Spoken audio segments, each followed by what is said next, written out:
The Rebbe told this story. Once, it's a very terrible story, but I'll just tell it to you. Once the Rambam got a letter where they asked him, the people who signed the letter asked him, you know how many signatures on the letter? 70,000. What's the mocker? I don't know where it came from. What's the source of Tchias HaMeisim in the Torah?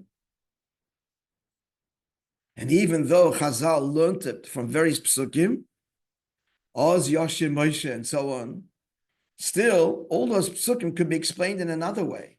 So where's the source of Tchias HaMeisim that the Rambam made from this, one of the Gimel Ikarim? So the Rambam didn't want to answer the question and asked one of his Talmidim to answer them. So one of his Talmidim answered and wrote, you who are asking this question, you've certainly stumbled, been nichshel in eating forbidden food, and therefore asking such a question. Because the food has an effect on a person, and he's starting with his intellect.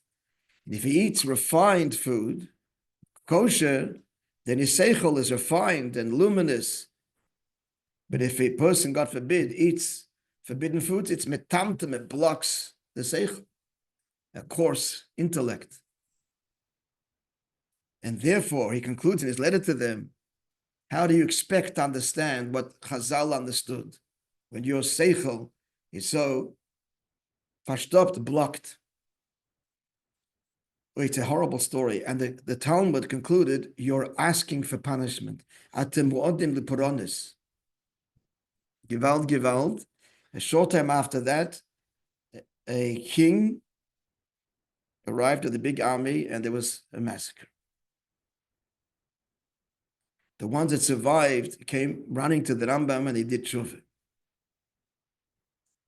Ad Kan is a story, finished. Now the Rebbe says,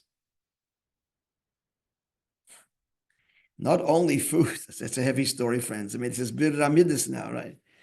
Not only forbidden food is metamtem, the brain, but even permissible food, it's kosher. If a person eats it, l'shem taiva, like it says in Perek Zayin in Tanya, temporarily it descends at HaGomor in Gimel Kluvis HaTmeis.